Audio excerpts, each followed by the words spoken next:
We're gonna nerd out this time again. People got excited last time when you dropped a bunch of stats, Eric, and Rory, you were in the last one as well, and it got a lot of rave reviews, and people want more. But we decided to bring in another nerd, That's right. Kedric Kwan. My man, thank you for joining us.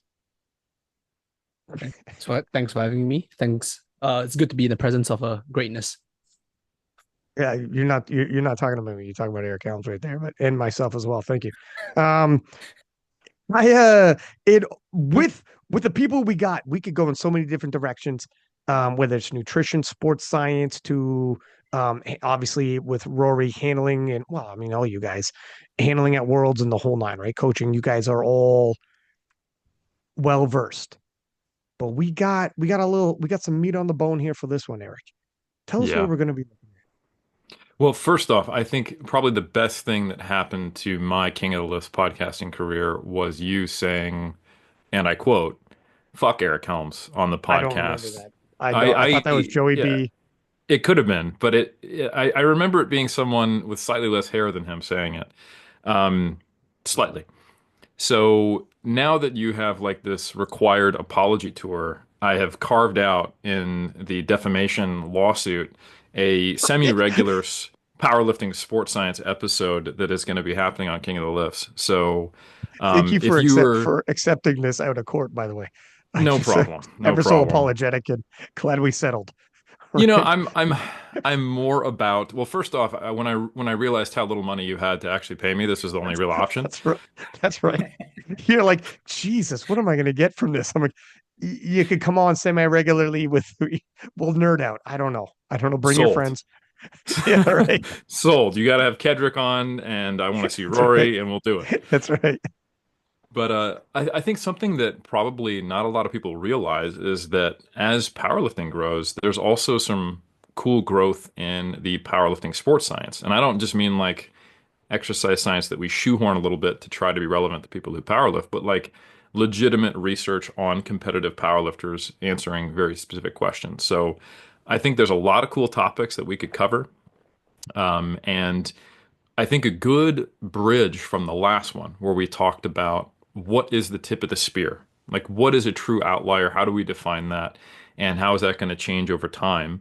And then, how does that compare to someone who's at the 90th, 80th, 70th, or 60th percentile of all-time powerlifting performances? I think that was really interesting because it's eye-opening to people to realize that I'll take an example, like an 880 total makes you an outlier in the 93s, but totaling around 700 puts you in almost the 90th percentile of all time. So just the massive gap between being a really, really, really, really, really strong person and then actually being on the podium in the most competitive class on the men's side is one thing. But I think for people to understand, okay, well, what does the typical powerlifting career look like? What can I expect? I've been lifting weights for a while. I decide, you know what?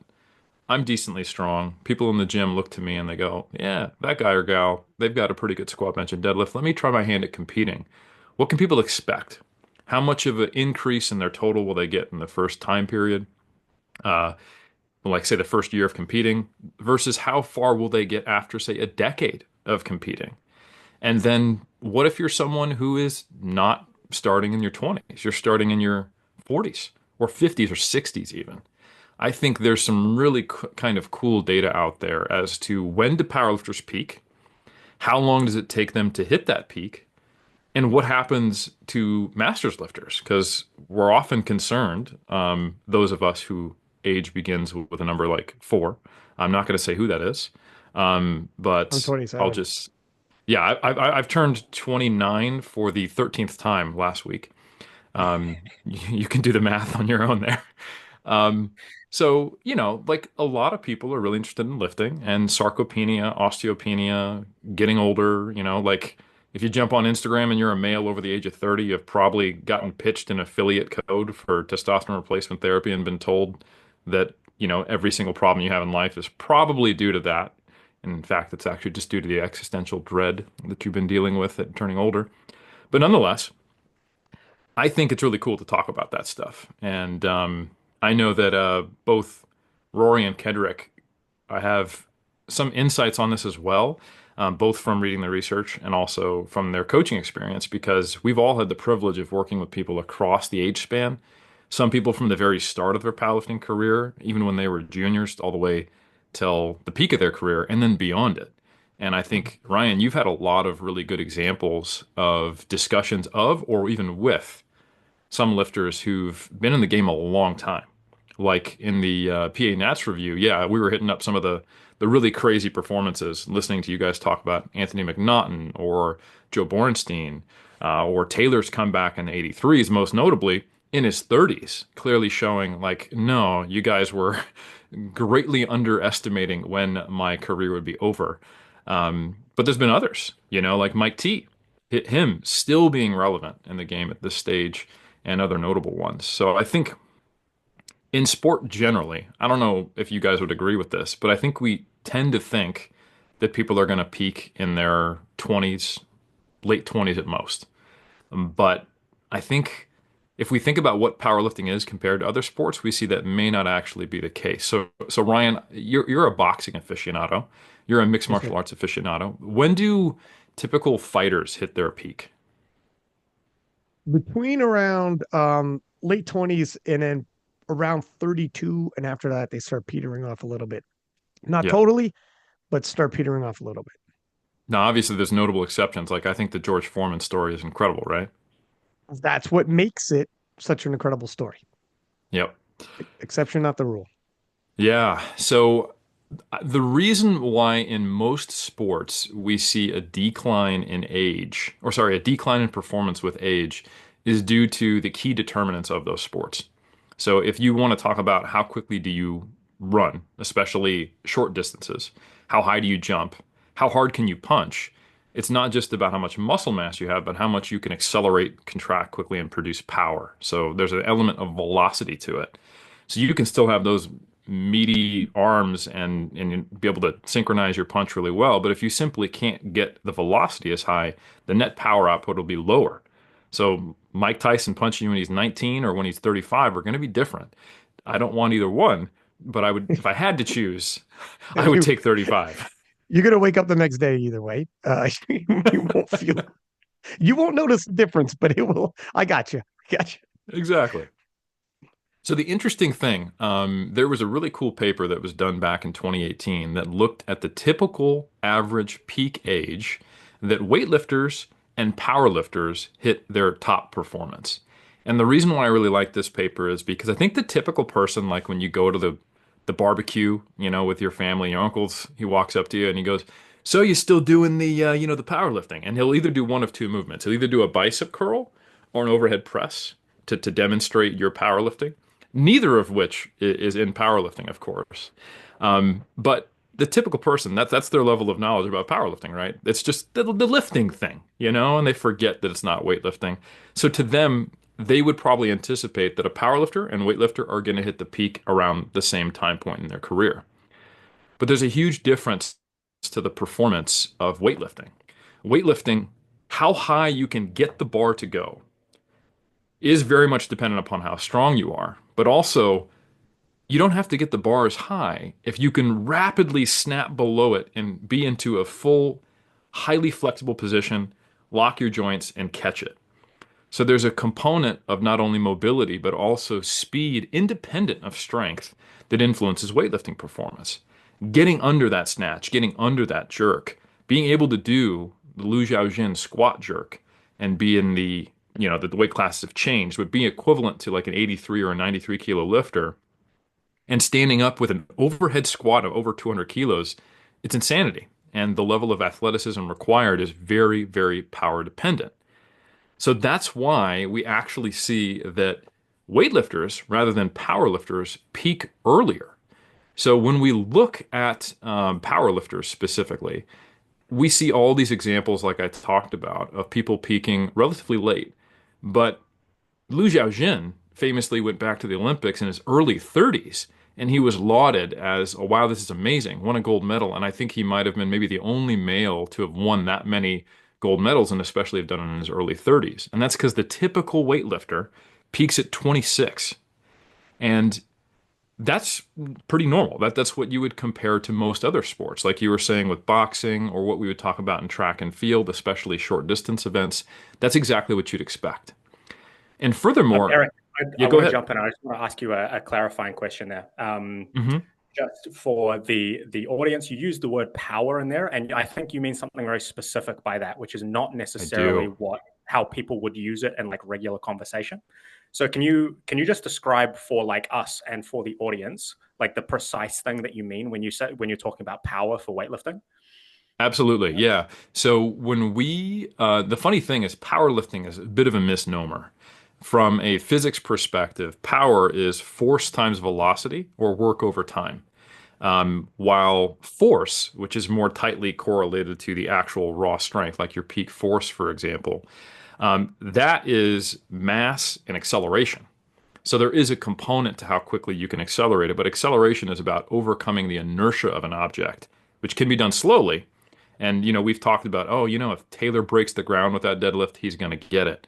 It's not going to be this explosive thing that once he gets to his waist, he's going to go, oh, cool. Now let me just hang clean this. But he is going to be able to get it. And we see a bunch of people who can grind out lifts. I think the longest lift I've ever seen was a 14-second deadlift in person, and that actually was successful and got white lighted without any blues.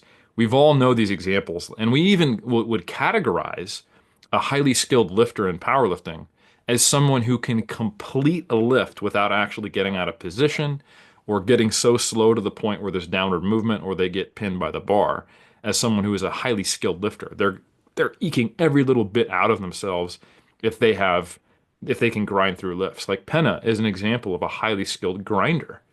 And you can see this like when we do research. We will often use what's called a linear position transducer or a linear encoder, and that is simply tracking the average barbell velocity. And the typical 1 RM squat, just on average, of a skilled lifter is around, say, zero point 0.2 to 0.25 meters per second on average. A really skilled power lifter can clock something like 0.16 meters per second, and that is a grindy, grindy, grindy 1 RM. And essentially, what makes, say, a Matt Gary or a Kedric Kwan or a Rory such a good platform coach is their eye encoder, right? They have the ability to gauge how much does this person have left relative to what I've seen in training? What was the my eyeball velocity of that? And do I think they got out of position? Was that a weird thing? Did they misgroove it? Or was that true? Like that actually is how much they've got left in the tank. So when I say power, I mean force times velocity. So there's a velocity component to it. And because you may have actually not lost any muscle mass, hell, you might even be gaining muscle mass because you've just been training longer and you're not at that point where you're truly battling sarcopenia, which happens a lot later than we think, that age-related decline in muscle mass. Unfortunately, however, you do start to see declines in various physiological characteristics that are affecting the velocity side of the component of your physiology. So you've probably heard of like type 1 fibers, type 2 fibers, and people think of type 2, that's the explosive fibers. One of the key characteristics of type 2 fibers is that they contract faster. They basically have a faster conduction velocity. Now, the interesting thing is that powerlifting performance, if you take a whole bunch of powerlifters and you rank them, and then you do a muscle biopsy, and you actually look at what proportion of fast twitch to slow twitch fibers, or especially the fastest phenotype of those fast twitch fibers, do they have, you won't see a relationship between their performance. You will in weightlifters, though. And that's Hmm. because the lifts that are done in powerlifting are much less dependent upon the velocity you move them and much more dependent upon the rate of force development, which is something that is related to power but not quite the same. And I Let think me that's ask you a something that a lot quick of people aren't question. sure about. Let me ask a quick question. Like Rory, this is good. And it sparks some intrigue on my end. So, is that why we don't see a lot of, not never, but a lot of crossover athletes between these two sports, despite the fact they're both barbell sports? Yeah, I think there's a lot of overlap in what might determine someone being a successful weightlifter and a successful powerlifter, but not entirely. And I think I will say this. There's a much higher probability that a good weightlifter can become a good powerlifter than the other way around. Um, Mm. and I'm not a good power lifter. I think we established earlier I was like 75th or 80th percentile or whatever, but I'm nowhere near 75th to 80th percentile in weightlifting. And I gave it a good college try, guys. Like I did 5 meets. I had 2 different runs of multiple years, but I'll give a shout out to my friend and actually prior coach Stas Chileev, and he is a 2-time silver medalist for New Zealand in the Commonwealth Games.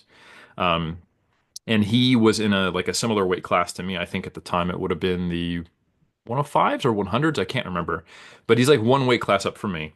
And his best back squat, and we're talking high bar and like with a weightlifting belt, not like a powerlifting belt, was like 230 kilos. And you'd be like, well, that's actually kind of low for a someone who is essentially getting a silver at what we would probably think of as like Euros, right? In terms of the competitiveness of the Commonwealth Games, not Commonwealth champs. So wow, how are they so good at weightlifting? Well, the crazy thing is this guy has clean and jerked 190 kilos. So for me, at the time when he was squatting 230, I was squatting around 220. So it's comparable because I was slightly lighter than him. My best clean and jerk was like 115. So the percentage, I'm like almost like a 50% of my squat. He is around like 80, 90%. So Yeah. how much of your raw strength can you convert into the technical and speed demands of these skilled weightlifting lifts is really what's going to determine. And you'll see different levels of strength reserve depending upon their physiological characteristics of weightlifters. Some weightlifters who are just absolute beastie powerhouses who aren't that fast or maybe that technical, they might have a 300 kilo squat and then something like a 200 kilo clean and jerk. But for someone like Stas, who's just an excellent lifter, we're looking at a much smaller disparity. So those lifters who are just incredibly beastly strong, they might be able to convert pretty well. But and there are plenty of them. Someone like Stas Chileev, he would be an okay power lifter, but he's not getting the same benefit out of that speed or flexibility because it's not the requirement to perform well in a squat, bench, and deadlift like it is to do a snatch or a clean and jerk.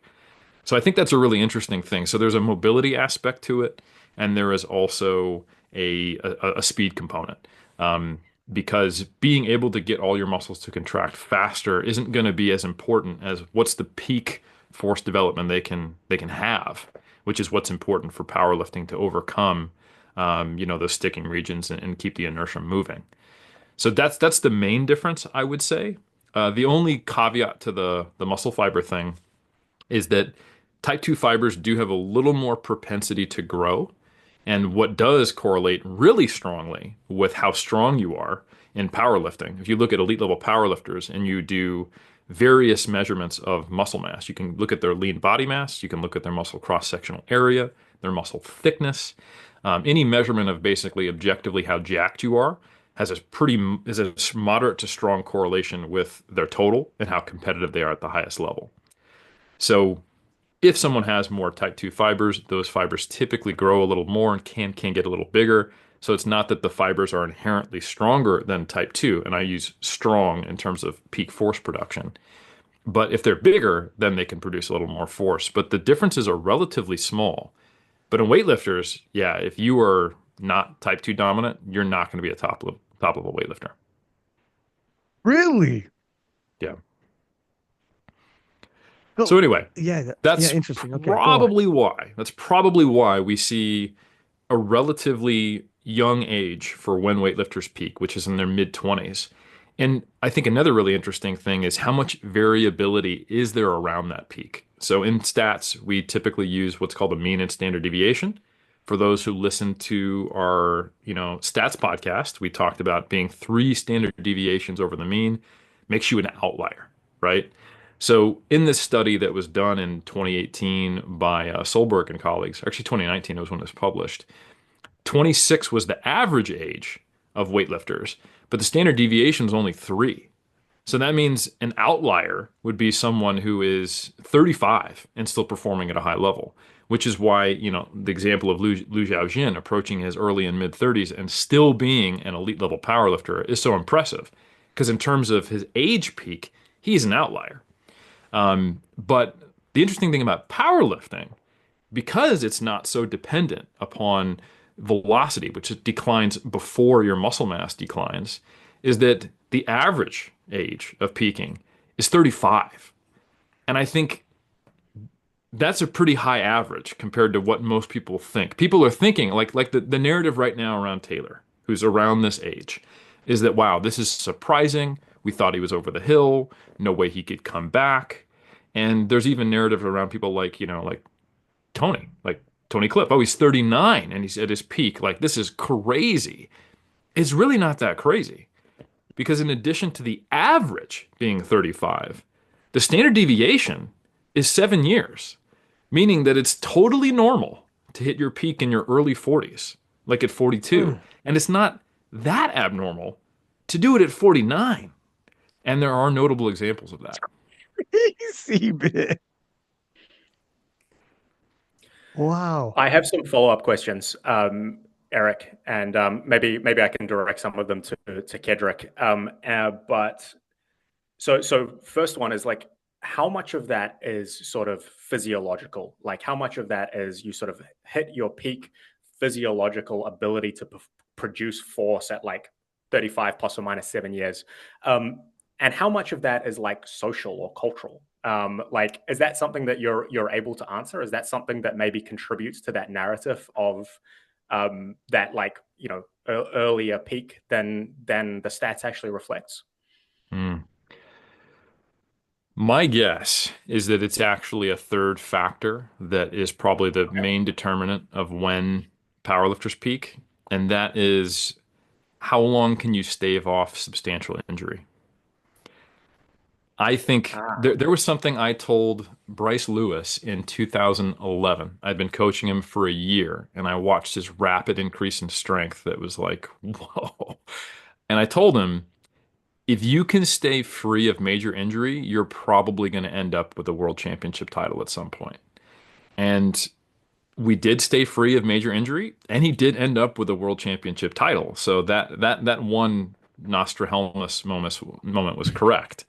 And this just comes from what I've seen. Like, if you look at the injury rates in powerlifting, they're pretty damn low. They're like 1 to 4 or 5 injuries per 1,000 hours of training, right? And you probably, with no reference point, are like, well, how frequent is that? Basketball is like 8 to 12, just to give you a reference. Oh my So, gosh. yeah, it's a contact sport, right? You're jumping, you're landing, you're twisting, you're playing against, people who are trying to use their body to block you. And if you and to for a comparable strength sport, if you look at strongman, competitive strongman or strongwoman, it's similar to basketball because now you're doing it under fatigue, you're doing multiple reps, you're doing farmer's carries. You might have been asked, like Lou Ferrigno did in the 70s, to carry a literal fridge full of food as fast as possible and you blew out your knee. Like you're doing crazy things that are unfamiliar to you in a very unstable, changing environment. And that's also true of team Right. sport. You're having to react to something in real time. It's not, I mean, in powerlifting, there are rituals people have. You can watch Jonathan Keiko set up on a deadlift and he's going to have his shoulders doing this thing and it's going to be exactly the same every time, that are trying to create that very, very similar replicable performance environment. And it's always going to be one rep of the same movements, right? So non-contact sport, closed chain. We're not Yep. moving. You put your feet down and you're stable. Equipment is within some pretty tight parameters, the same every time. All in all, like very safe, highly controlled environment. Yes.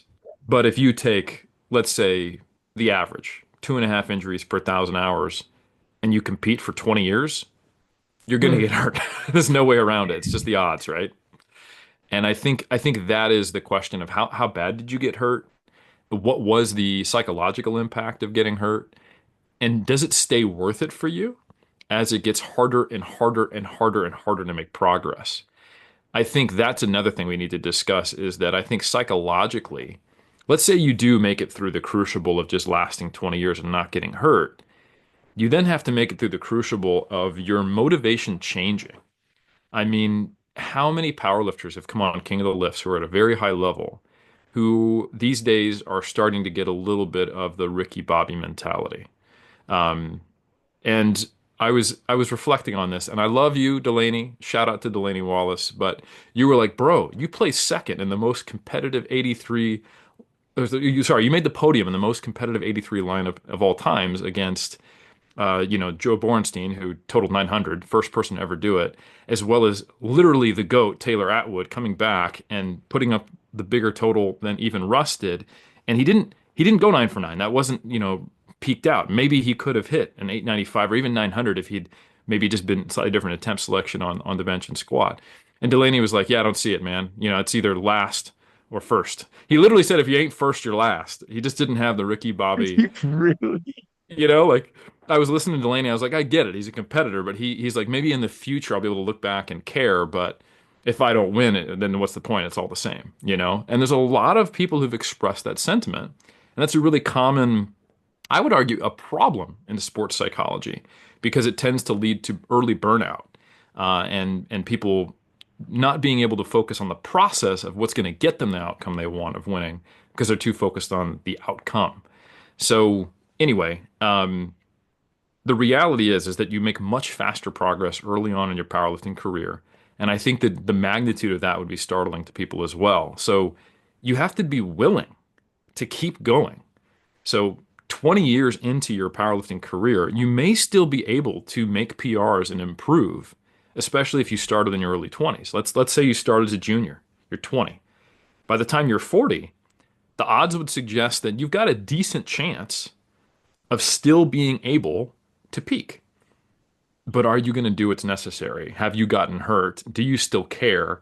Would you rather spend more time with your family?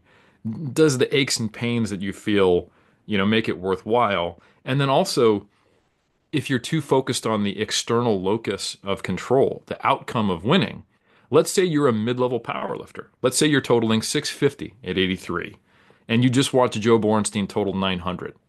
Yes, if you did everything right for the next 5 years, you could get to 670, but you might feel like, what's the difference? 650, 670, who cares?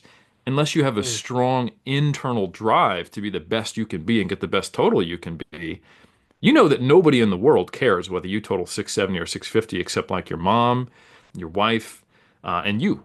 So is that enough? And I think the answer for a lot of people is no. They kind of have these high hopes. They don't know what's possible for them to achieve early on. And unless they can retool their mentality for progress being an outcome that's worthy in and of itself, they might not just do what's necessary to keep going. So I think it's actually a complex answer to your question, Rory. Let me ask you a question myself. Sorry, go ahead, Rory, if you got to follow up on that one. Oh, I was just going to say, yeah, those like social elements are sort of what I was wondering about that you sort of touched on at the end there, and that like if you do want to be really good at powerlifting, it can be quite time consuming.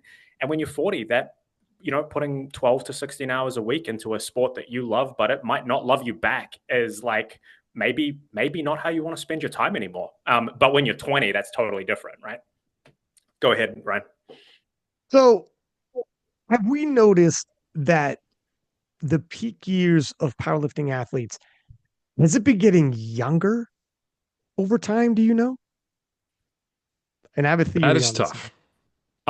I would not be surprised if it has, but I have two thoughts on that. And I actually want to ask Kedric his thoughts on this because I know he works with a lot of juniors and he's been involved in kind of this recent peak of powerlifting. Like I was at my coaching peak of when I had the most athletes and I was the most involved in the sport pre-COVID. And I would say Kedric kind of hit his peak a little bit post-COVID, and those coincide with the sport growing, like we talked about in the last stats podcast, sevenfold, fivefold, somewhere in that range in terms of participation. So I will say this: we do not have objective data on the peaks of powerlifters that's been updated since this 2019 study.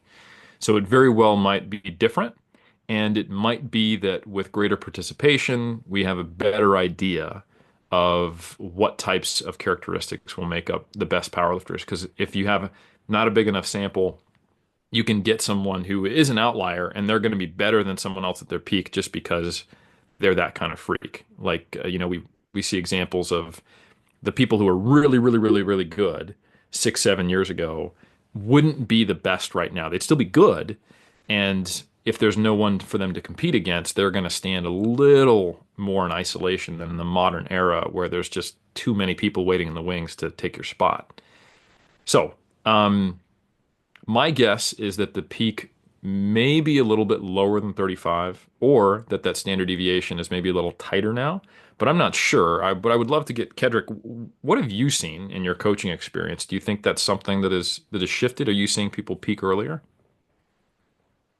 Yeah, I think it's kind of like a very interesting and complex question. I mean, if you look at the studies that was done, uh, it kind of like essentially took all the data from the past, right? So you have a limited data set, and you just look at age and strength, right? Obviously, you use open powerlifting data, right, which is also limited because that is just the attempts you made in competition, right? So we always have like certain surrogates to measure certain things, and it also like say limits certain people that, for example, let's just say that using an example, like let's just use Jonathan Keiko, who didn't compete for 1 year, right? And let's just say the study was cut off at that year that he didn't compete, then you just missed out Jonathan Keiko the year after where total 919 or something, right? So so there's always certain limitations to go in. That goes into certain data and how we interpret it. But I think that one, at least from my perspective, working for juniors and being quote unquote the weight cutting specialist who ironically does not advocate weight cutting, especially for younger lifters.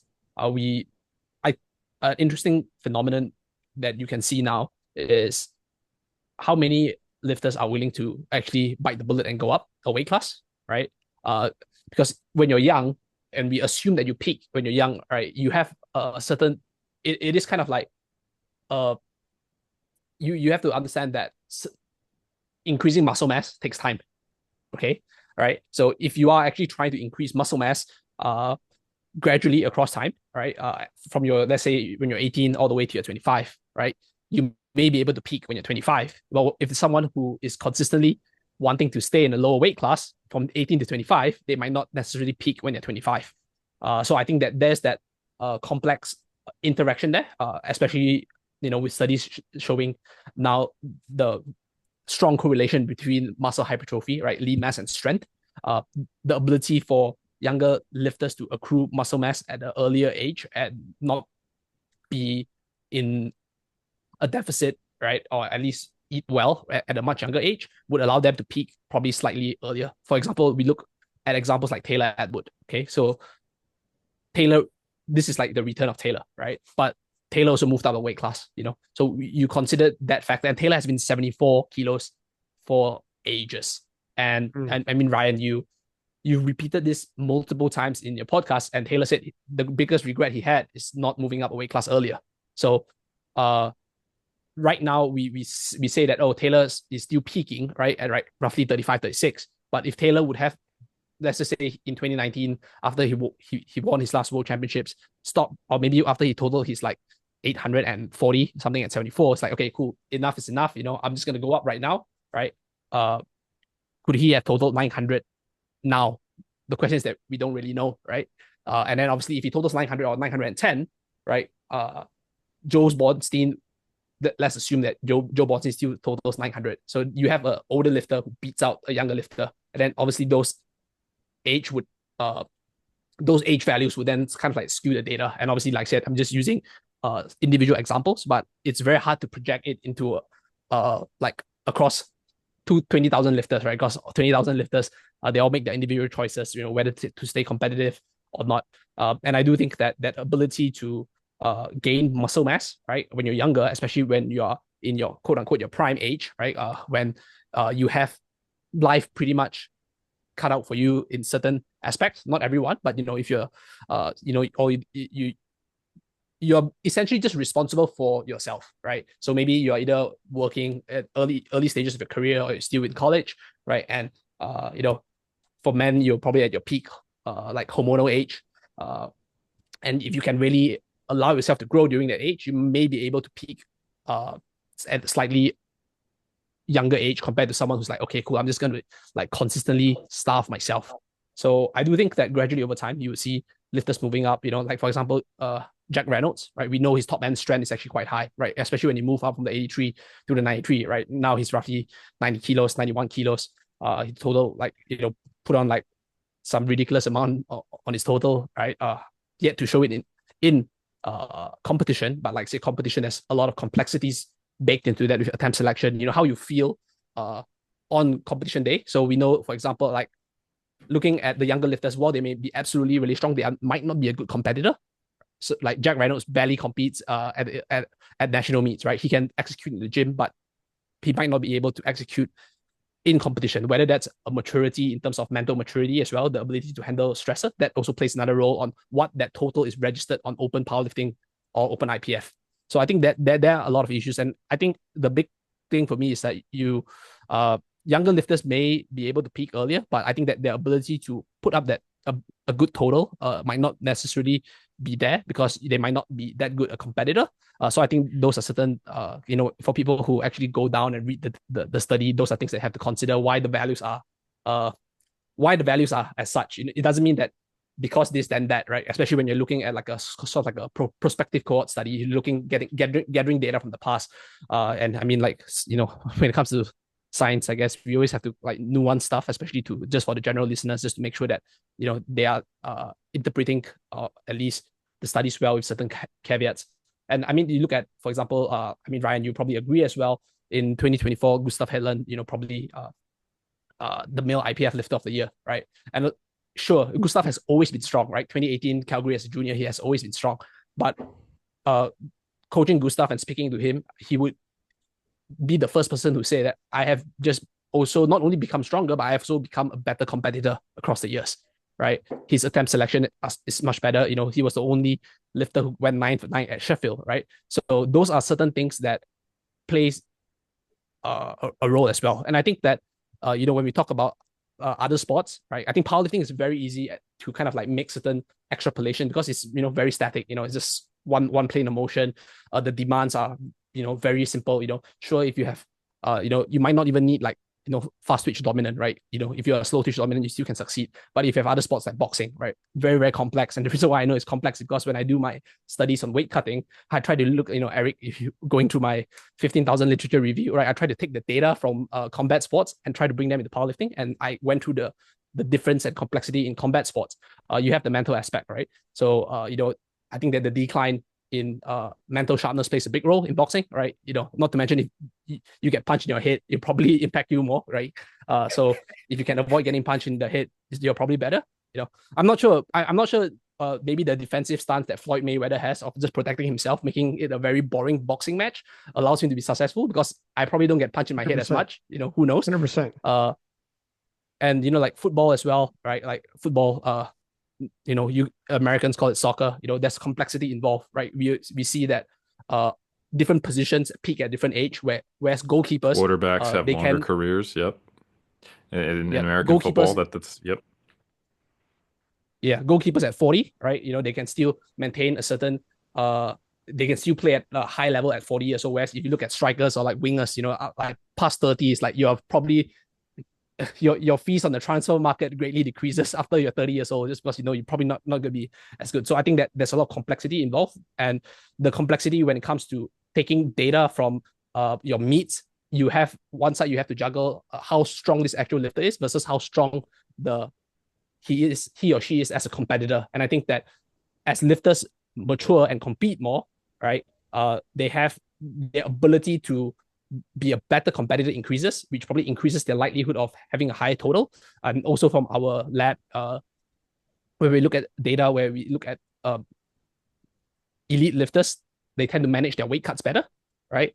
So they are able to sort of like mitigate the side effects of weight cutting to a greater extent. Our paper from Worlds in Calgary in 2018 also showed that the medalists who medaled there, who performed weight cutting, are those who competed more during that specific year, right? And we can make certain inferences, but that probably implies that they probably have experience doing that weight cut. So despite the weight cut, they still medal compared to someone who doesn't. So there are a lot of like complex issues, and I think that it is quite hard to say. Okay, it is definitely when you're young, you're gonna the peak age will be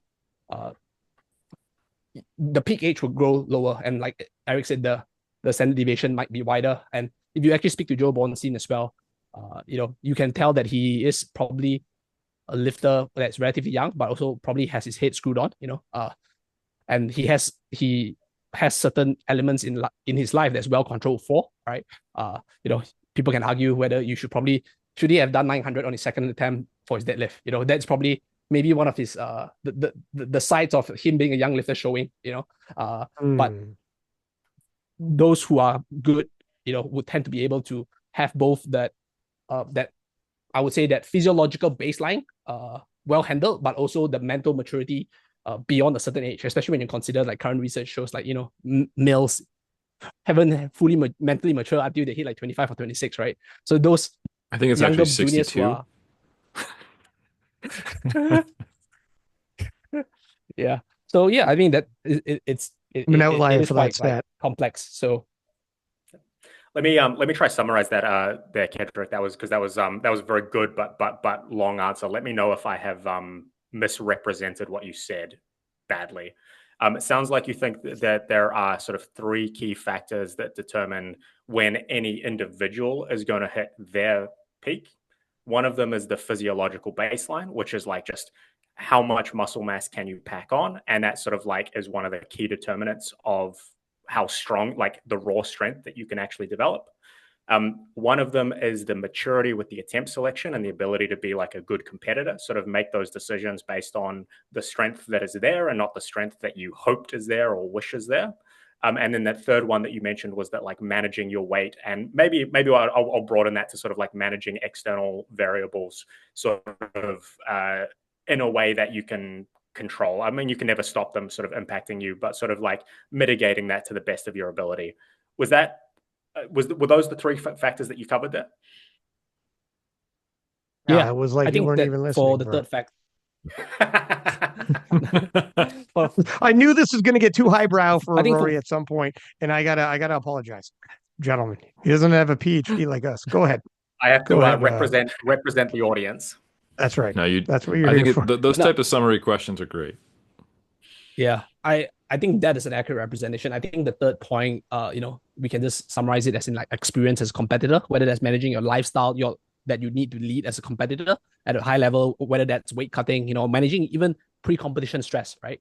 Like speaking to Jack Reynolds, he said that after he got called for depth on his squat, he just lost his head, right? At the recent PA nets. That, and he basically didn't feel like he wanted to compete anymore, right? That's also part of managing that competitive environment.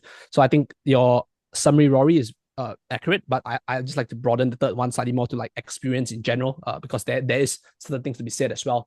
And just to kind of like look at a very, very far extreme of a sport, right? I say sport just to make sure I don't get haters, right? Chess players, they peak around 35 to 40. I think that when you look at that, is a purely like mental sport, right? It's something that's mentally and cognitively demanding, right?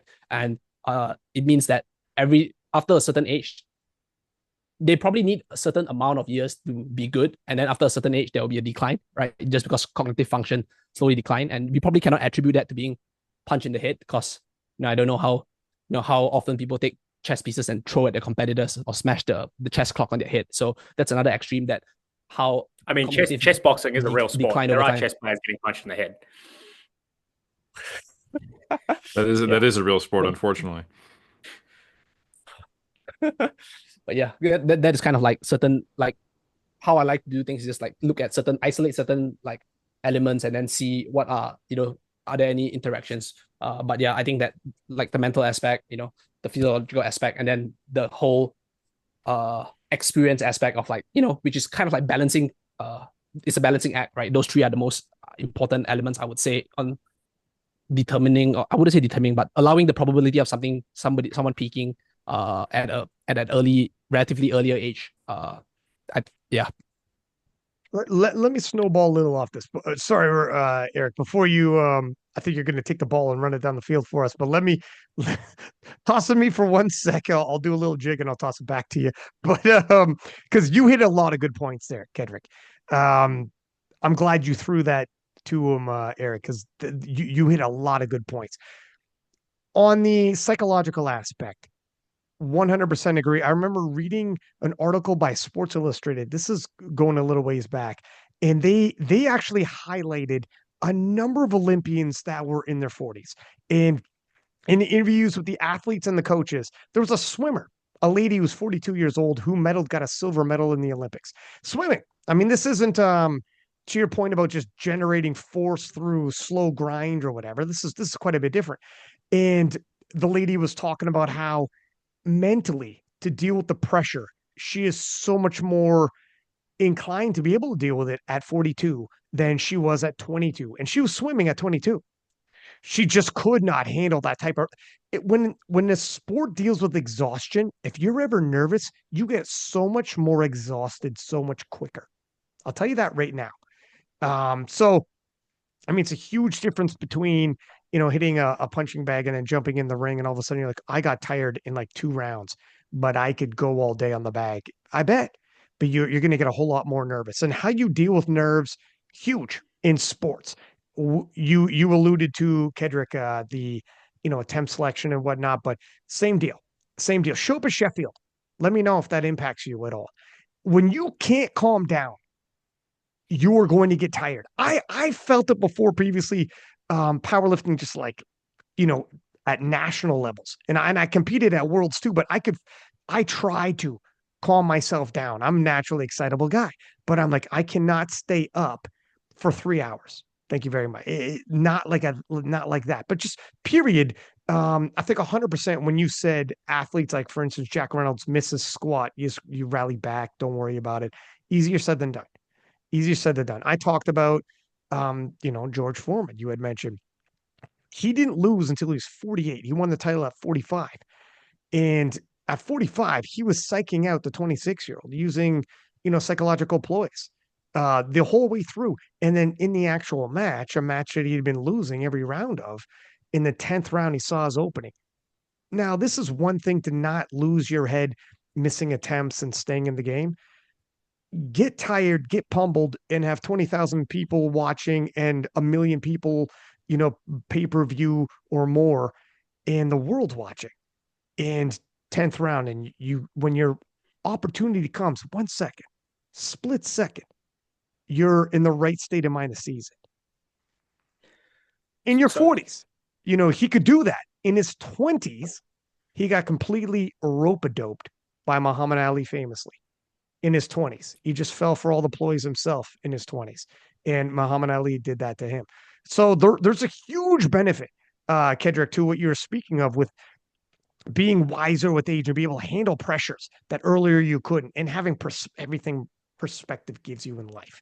And all of a sudden, when you show up, as well as like actual competition experience as well. Life gives you perspective, but competition experience as well. A couple other things I want to throw out there. You had mentioned people, as you eat and gain muscle mass, and it takes time to gain muscle mass, and how Taylor Atwood has mentioned, and obviously Joe Bornstein as well, moved up a weight class. Joe Bornstein said, I had to stop cutting weight. I was fighting my natural genetics, eating all these calories. Once I stopped cutting weight to be 75, and I was getting beat by Perkins. He goes, now I'm an 83, and Perkins, you don't want to come up head to head with me. You want to hide behind formulas. Okay? You don't want a kilo for kilo with me anymore. That's done. Huh? When he stopped reducing calories. And of course, Taylor is like, Taylor's also of the mind of like, yeah, I should have stopped cutting a long time ago. But there's something else to be said that for some athletes have prolonged their career and got a dramatic second half, like Shell, reducing calories and finding their spot and sticking around that long and finding the shoe that fit, finding this out. He stuck around long enough through injury, Eric, to your point, through the injuries, came back. Listen, injuries had Shell so badly mangled that to get out of bed, he was in pain. He was so badly mangled. I remember him being on the podcast saying, this is way back in the day. I'll never return to the classic. I have to be in a squat suit because my hips, you scream at me. And so he came back from injury. That's a number one. But had he left, he never would have found the 66 kilo class and known. He was a world Yeah. champ before, but people didn't view him as an outlier like they do Perk and Taylor. Now they do. Yep. Talk to me after Sheffield. I think there's a Um, few really interesting things that are related to those anecdotes that you just brought up, Ryan. Like, um, for one, yeah, these athletes are defining a peak a little bit differently. When they go down a weight class, now it's not the highest total you hit, but now we need to look at something like a coefficient, right? When is your best performance relative to the class you're in? So this is kind of going back to Kedric's point of how do we look at this data? And we have to be very careful about observational data and making causative claims about it. Because all we really know is what are all the things that correlate. And it's fun to speculate as to what could be the underlying factors here. Ryan, you've had a few episodes where you've talked about the explosion of powerlifting. And actually, to be honest, I've seen it in bodybuilding as well. I think it's weightlifting in general in Asia. Now, now we're looking at a broad, very different economic and cultural environment to what we see in the West. A few of the guests you've had on have shared, like, listen, after your 20s, you got to be like an adult. You can't be doing this powerlifting thing anymore. You got to find a way to make money, and the amount of hours you have to work in some of these economies are quite high. There's simply no time to powerlift. While it can be something that is much more commonly done as a hobby continuously in other countries in the West. So culturally, economically, there's things that can pull the tail up or down on what might be considered the peak age. So if you do an analysis where you go, okay, we're only going to look at people who stayed in the sport for X number of years, that can change the shape and the peak of this data. We're only going to look at people who, variously ways you can cut it if you think about it. And another thing that both Taylor and Shell have brought up, while they have had to overcome injuries, stay in the game, go up a weight class, go down a weight class, is the influence of having a family and just how they cannot train the same. They have to find, or even if they do train the same or with the same volume or intensity, there's impacts on their sleep and recovery that may not be strictly related to age, but might be related to the age at which they decided to settle down, quote unquote. hmm. So those things are, we can't pull that out of open powerlifting. There's no, did this many comps, peaked at 34, but by the way, I had two kids at that point. That's not one of the things you register when you talk to the, the meat technical controller who checks your knee sleeves, right? So I think those factors need to be considered. And this is where some other research can perhaps give us hints at some of this stuff.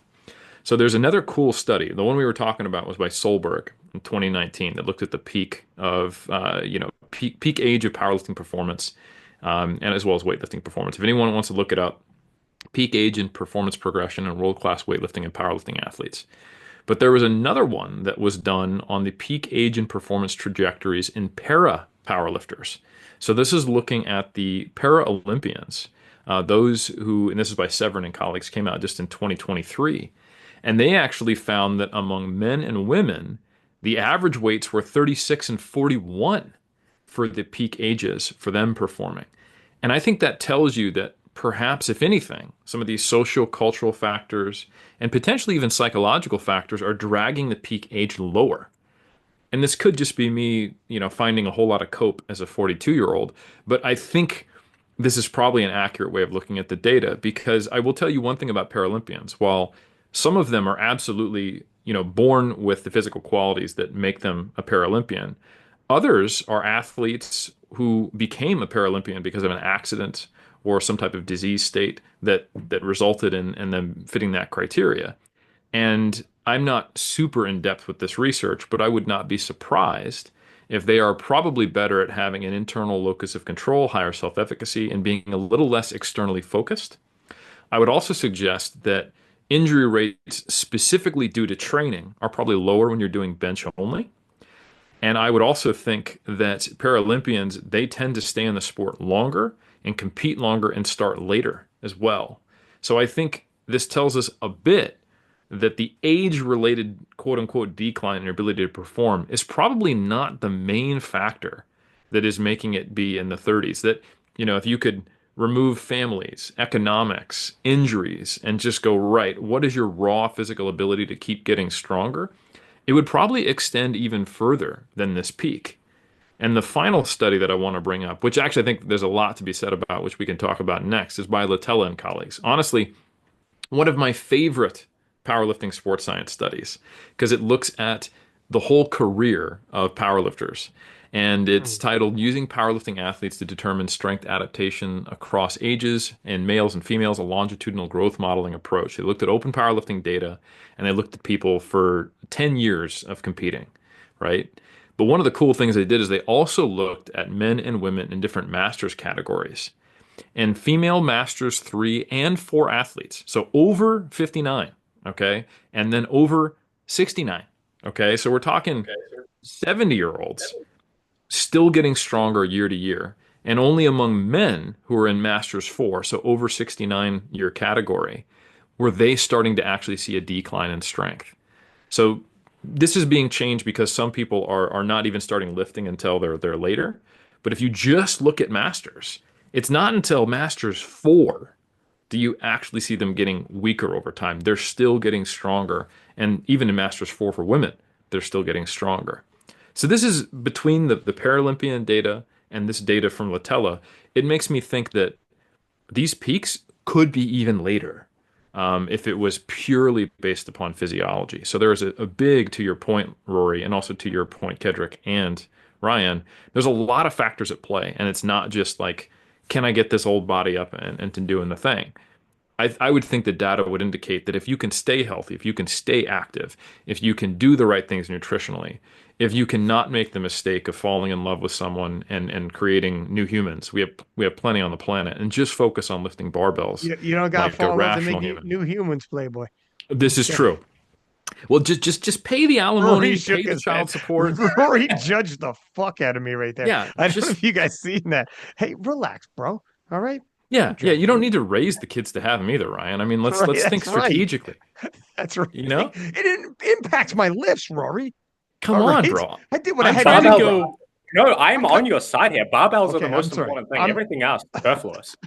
Sorry. Okay. Listen, Sorry. some people might say that having a child is the greatest gift they've ever experienced and it changed them fundamentally. I say moving from being ranked 3006th to 2996 far more important than anything like that. So Preach. for all of you diehard powerlifters, don't have kids, and if you do, just give them up for adoption or just pay Come someone to on. take care of them because you need to I'm be getting I'm under that barbell. hey, I'm still pissed Taylor Abbott doesn't have 4 world titles because he stayed back for his son's birthday. Still bullshit to me. Okay? Still bullshit to me. Okay. Anyways. All right. So don't worry, Owen. When you hear this and you're 18 and you're like, what the fuck? That's pretty foul. I met that guy. I thought he was nice. Anyways. Um, dude, I love that. Hmm. 60s and 70s, you will have people who are like, what's the point? What's the point? You know what?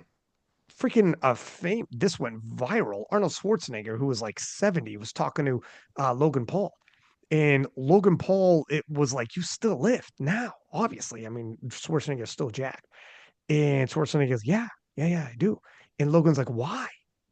And Arnold's like, what do you mean why? This is how I this is how I choose to spend my time. This is what gives me my purpose. I get up, I want to get after it. The same thing you get from going to the gym, I still get now. I got news for you. You're going to wake up and it doesn't matter what your age is. You're going to want to have a coffee, eat your cornflakes, and do something with yourself. The day you stop, you got one foot in the grave.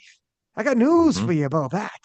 But yeah, it's pretty crazy that yeah, you'll have people if you take somebody who didn't lift and he's in his 60s or her 60s and say, we're going to start you on a program, you're going to get stronger. I don't care how old you are. It's never too late to start. You're going to get a better version of you.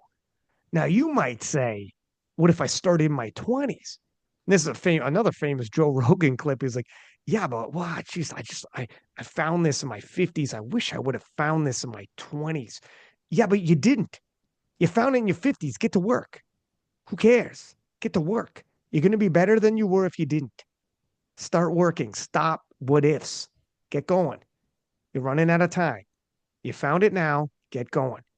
I love those stats that, yeah, you could be in your 70s and find it. You want to be a better you? Starts now. Get going. You already wasted enough time. Stop dwelling on shit like that. That's pretty cool. So I gave a bunch of people hope, and we led with that because now I'm going to burst the bubble of almost every beginning powerlifter ever. And I'll do it by telling a personal story. I remember my first meet. I had already been lifting for 2 to 3 years. I think my first three lift meet was in 2007. So I've been lifting since 2004. And I had been training for the power lifts, and I totaled right around 1100. It's like a 500 kilo total. And by the end of my first year, I put more than 100 pounds on my total. It increased by like 50 kilos. And I was like, dude, year after that, I'll be at 600. Year after that, I'm at 650. I stay healthy. We're talking world championship title by the time I'm in my late Conservatively. 20s. No problem. Conservatively. Yeah, 50 Yeah. kilos a year. I can do math. 50 times 5, 250 kilos on my, I'll be totaling 750 in 5 years. This is Of amazing. course. Yeah. Extend that out to when I'm 55, I'm lifting Jupiter and we're just crushing it. I'm a Super Saiyan, right? Yeah. It'll take Thanos to stop you. Yeah, needless to say, at this stage now, after lifting for 21 years, my total has not increased 1,000 kilos. So, unfortunately, I'm not lifting a 1,500 kilo total at 93, even though that is what I projected off of, real data, from my scientific mind and back in 2007. So I hate to be someone who perfectly represents a statistic, but this study by Latella and colleagues also did some modeling of what does the typical powerlifting progression look like. And in the first year, on average, guess what? People increase their total by about 10%, just like little old Eric Helms. And I'm sure many of them start bright-eyed, bushy-tailed, excited, thinking about where this is going to go. And I think that's a very important mentality to maintain because these are averages. There are some people who keep progressing at similar rates. And like I said to Bryce Lewis, let's just say we didn't have the same trajectory. Okay. But what does it take to get another 10% increase? And Ryan, I'm going to ask you this because I think people view this differently. If you can get in your first year of competitive powerlifting a 10% increase, how much longer will it take to get another 10% increase?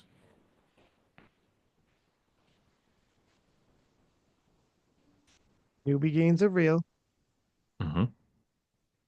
10%. 3 years? I would love that if that was the case. It's actually 10. Jesus God. So I so thought I here's where I was say, yeah, hope's alive. You're gonna make gains even in your 60s, and now I'm gonna tell everybody, those first newbie gains you made? Yeah, give it another decade, Playboy, because unfortunately, the average, and this again, there is a lot of variability around this, and you can think of plenty of examples. This is why stats tell you a bird's eye view of what's going on, not what's going on in elite competitors, not what's going on for you or Ted or Susie or your neighbor who started powerlifting. You can give me just as many exceptions to this. It's not a rule, it's just an observation of what happens on average. It takes someone 10 years in total to build their total up 20%. And I hate to also be the perfect example of this, but man, I went from my, 1100 total to a 1200 total, roughly 500 kilos to 550. The highest total I've ever hit in competition is 620. And I remember I hit a 600 kilo total, I want to say in the 20 teens. It might have been, I want to say it was 2013. So I was doing okay. I got there a little earlier than 10 years. It was 6 years later. But liar. from yes, so man, I'm crushing it, right? But then the next 20 kilos took me till 2020, and let's just say, you know, You got to love will I what you're ever doing. hit a 650? I do, fortunately. And I've also switched to bodybuilding because I'm much better at looking strong than being strong. But nonetheless, the question is, will I ever hit a 650? Maybe. unless I go a weight class, then I've got a better chance. But I think this is helpful for some people because, like you said, Ryan, the last thing you want to do is get into your 50s and decide what's the point of lifting. The exact time point when the most important thing you can do for your health, longevity, and mental health is doing something like lifting weights. And if you're purely focused on powerlifting performance, you're missing out on so much of the potential benefits of having this mindset of progressive overload, this focus on how do I become the best version of myself, and having this unending goal of trying to improve, which can be a metaphor for your whole life, right? And it can be the thing that gets you out of bed in the morning. It can be what gets you through the hard times. And there's so many life lessons to be learned from the iron. And if you're just focused on how do I, increase my total or win a title, you're going to miss out on all that. And you won't have something to motivate you to do the most important thing. So you're not dealing with sarcopenia, osteopenia, fall risk, and just depression, which is really common as you hit your 60s, 70s, and 80s. You'll have something you're doing. So it's really important to focus on the fact that there's so much more to gain than this increase. And I think the earlier you can make that realization, the better. Because you know what? If you didn't see in your first year you getting within, say, 80% of what is an elite level total, the chances are you're probably not going to get there 10 years later. You might, you could be the Yeah. exception, but the odds are increasingly not in your favor. If you're an average level lifter in the first couple of years of your competitive career, the height of your peak is going to keep getting curtailed and looking more and more like that asymptotic curve, unfortunately. That's Yeah. what So at the makes risk of getting sir, like go ahead, a Rory. little bit, at the risk of getting like quite philosophical, the journey has to have independent value, right? Like even if you are a really good powerlifter, like let's say Eric, like you didn't hit 600, but you actually hit 800 that time. Like, would your life be meaningfully different today? Like, it probably still wouldn't be. Like, there's a few more people who might recognize you on the street. You would have some nice medals to hang on your wall, but like, you wouldn't be that rich, or you wouldn't be richer than you are now after taking all Ryan's money. You wouldn't be that famous. You wouldn't be more famous than you are now, right? Like, and so like the outcomes that we're fighting for here, we cared very deeply about, but like at the end of the day, they're not that objectively significant. Like Hmm. it's cool. I love it. I think it's worth it. It's not the same as making like an NFL salary. It's not the same as winning an Olympic medal, right? And so like we kind of need to put all of that into the perspective of like, would this thing be worth it if I never win a world championship? Because even if I win a world championship, my life is going to be exactly the same, like the next day. So what makes this valuable? And like it probably needs to be something that's not, hey, I need to reduce the risk of sarcopenia, because those sort of like long-term hard to conceptualize outcomes are like actually quite challenging to use for motivational purposes. And so like being able to get up in the morning and be like, hey, I'm gonna enjoy bench pressing today. Like I might not always get better. I might not hit another PR for the rest of my life, but I'm still going to enjoy the process. Hmm. I Now, legitimately do not. Oh, sorry. I was just gonna say I cannot put myself in the shoes of somebody who doesn't want to get up and get after it. It's like I don't relate to it at all. If someone like doesn't have that, can't 100%, I don't know.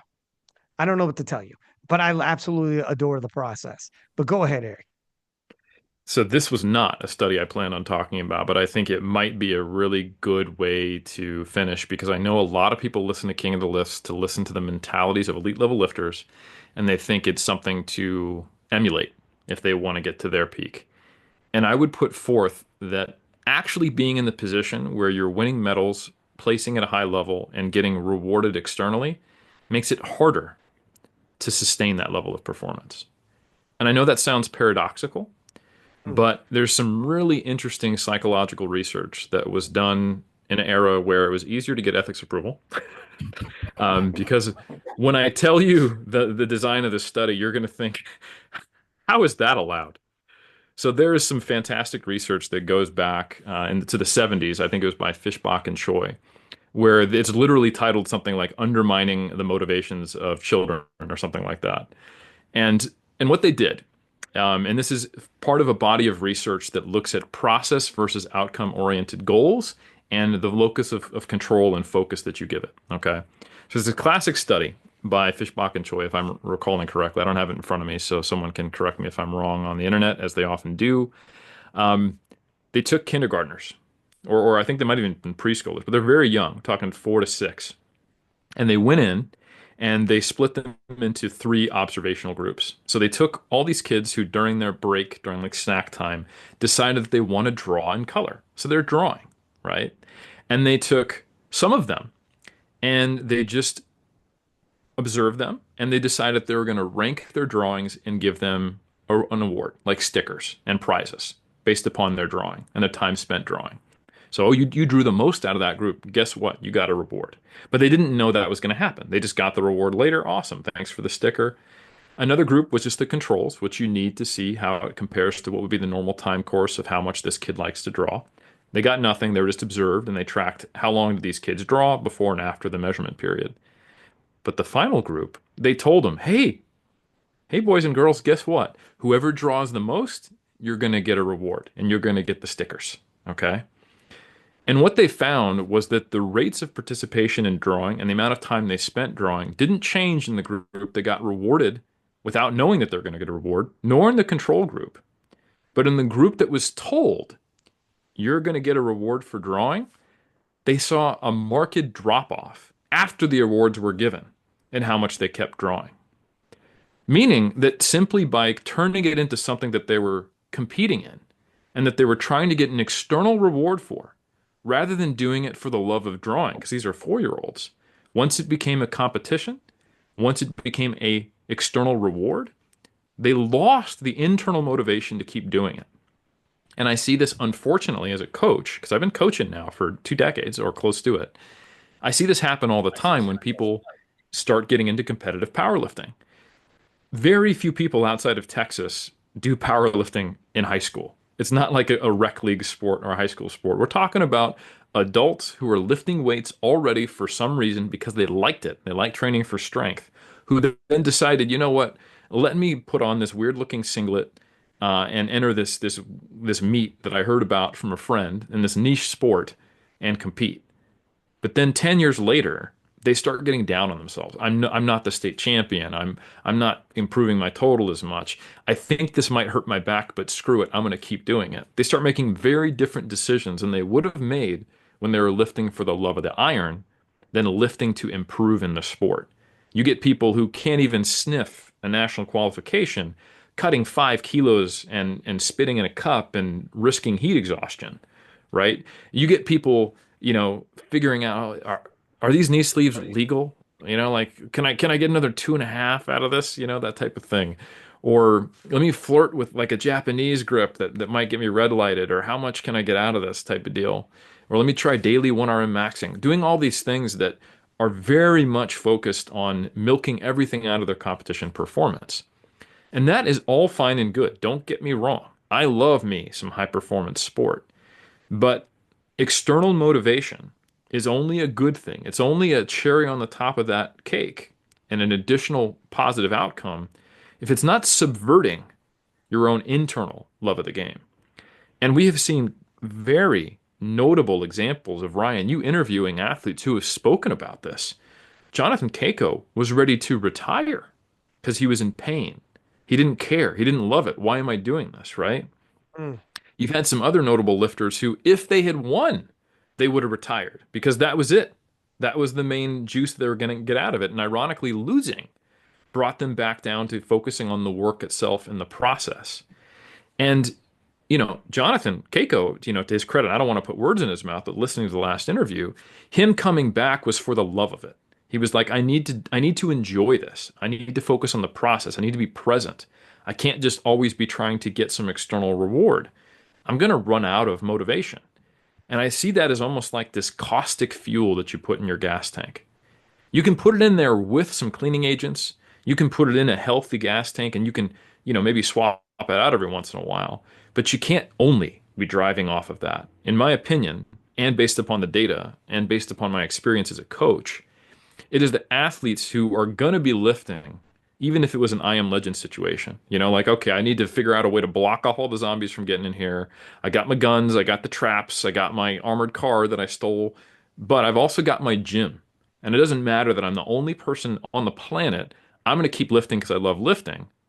Oh, and by the way, I will also decide to get the benefits and the rewards and the enjoyment of competing. But it needs to be the cherry on top because the athletes who put their everything into winning are the ones who typically burn out and they can't take losing. And I get it. And we've had a lot of American athletes, and I say this as an American, and that is very much what motivates them. And if you actually can win, that's great. Or if you can believe that you're in the hunt for winning, that can motivate you for a while. But what about everybody else? Or what about when you get to be older? I think it's really critically important to understand that if the external focus removes the internal focus, you may burn out early. You may never even hit that peak.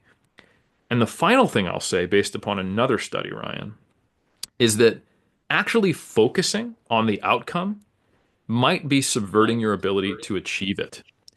There was also a pretty cool study that was done in like multiple different domains. They did like origami folding, they did yoga, and they even did one that's probably most relevant is running on the treadmill. It's a really cool study where they asked people before they got on the treadmill, they said, "How long do you think you're going to run for?" And they would predict it. And then they asked one group to focus on the aspect of running that they liked the most.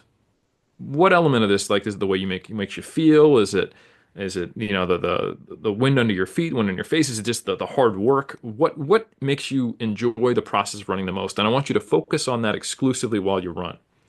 Another group, they asked them, why are you running? Is it to get in better shape? Is it to lose some fat? Is it because you don't like the level of exertion you're like, what's your goal? And they asked them to focus on their goal exclusively while they were running. And two things happened. One, the group that was focused on the process ran for a longer time period than those who were focused on the goal. And two, the group that was focused on the goal, they predicted they would run for longer than they actually did, while the group focused on the process ran for longer than they predicted they would.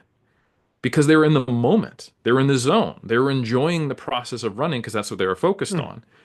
But if you're saying, hey, I want to run to lose 20 pounds, that ain't going to happen in the next 20 minutes. It ain't going to happen in the next 3 months of running, right? So focusing on that while you're running is just purely going to demotivate you. And that's exactly what they saw. So the people who have the poster up, every training session they go in, they're thinking about, I'm going to win this world title, I'm going to be the champion. That's actually not helping them. If anything, it might be hurting them. So amazingly, I think that being a champion lifter who can sustain yourself to your peak and actually perform at the highest level and actually get rewarded for it, it makes it harder to reach your peak. And the athletes I coach, especially in an individual sport, like no one's going to come up and clock you in the head like you're George Foreman in the middle of your squat. You need to be focused internally. Like in track, there's a saying that you never run your fastest race looking in the lane next to you. And it's also an individual sport. And it doesn't mean you can't be competitive. It doesn't mean you shouldn't focus on trying to win if you're competing at the highest level. But it means that the way you win is by stacking up chips every single day, focusing on the process and also connecting with the aspect of the process that you love, the thing that you hopefully really enjoy on a day-to-day basis, because that is the kind of fuel that's going to sustain you through the long period of time it takes to hit a peak. And hitting your peak is the way you beat other people if you got the juice. If you've got the genetics to be a top-level power lifter, you need to milk them out of yourself. And certainly, there are some athletes who really do need that head-on competition and that motivates them. But I think that needs to accompany that strong internal focus of a strong why internally of why you're going to get up and do this every day, regardless of the outcome, as well as an enjoyment and an emphasis on the process. I really like the term you used there, Eric, caustic fuel, and something that I actually haven't seen it quite so much recently, which is probably good. But something that I used to see with really young athletes is often they would be lifting for a reason that was really negative. Like they weren't pursuing some goal, they weren't pursuing some like feeling or outcome, but rather they're like, hey, I want to prove this person wrong. I don't like this person and I want to be stronger than them. I want them to like regret something that they did to me, like something like that. And what I saw was those people are like most likely to burn out effectively. Like it seemed like it worked really well for a short period of time, but you can't just keep using that all the time. Like you have to, at some point, this is going to sound corny as heck, but at some point you have to do it for love instead of for hate, right? Like you have to do it for love of the process, not for dislike of something external, right? Yeah, no, I totally agree. And for any of the nerds who want to read that research, there's Fishbach and Choi, when thinking about goals, undermines goal pursuit. That was the one that where they saw who ran longest on the treadmill. That's a really good paper. Eric, are we reading those, the same books at the moment? I'm working my way through Upsides of Irrationality, and that's like all of these papers that you're referencing. Me too. Are, Stop. yeah. Are you serious? Wow. I'm not reading Dude, that. dude, No. do you guys want to do a book club? Oh my God, should we do a book club? Look at Kedric with all the books in the background. Now Those we're are all really going to props. lose But people. I've been there. Those are all props, by the way. You can't even open those. But friggin' I love those two studies you just gave about the kids that like they're drawing for fun. They were Mhm. drawing because they wanted to draw. And as soon as you said we're gamifying this and they seen someone else won the game, they're like, well, I'm done drawing then. Yep. Really? And that You didn't study, start if drawing. You didn't start drawing because it was a game. As soon as yep, I gamified it, you stopped as soon as you lost. I shouldn't have yes. said anything. I should have And just let you draw. these are young children. I think that's just something to remember. This is an inherently human thing. And we see this in a lot of things that become competition. Like competitive dance is very different than why you would dance. Competitive martial arts versus like, kind of the martial arts focused on maybe some of the more spiritual aspects of it or self-development things. But anyone who wants to read the study, it's titled Undermining Children's Intrinsic Interest with Extrinsic Reward. And it's by Lepper and Green. It was done in 1973. Absolutely would not get approved today. If you said to an ethics board, "Hey, here's what I want to do. God I want to bless. make children like just stop doing things that are fun and just ruin their development." Like, that sounds good. Certainly, Joe. Let's do it. In the name of science, sir. In the Exactly. name. Don't ask me what I would do in the name of science, sir. I'm a bit of a scientist myself. That's right. I just fucking torment my nieces and nephews.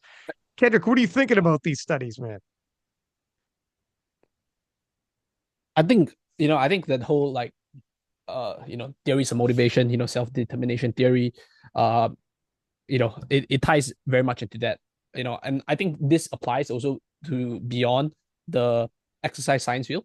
I do think that when you have multiple fields like corroborating certain findings, it gives stronger evidence that something real might be there. Obviously, psychological research can be plagued by the replication crisis. I'm not saying, like I said, Eric, they probably will not be able to replicate this study regardless because of the ethics that's involved, undermining children, right? That itself would probably get flagged. But if you look at like psychological research and sociological research looking at religiosity, right? They also measure basically like intrinsic versus extrinsic religiosity.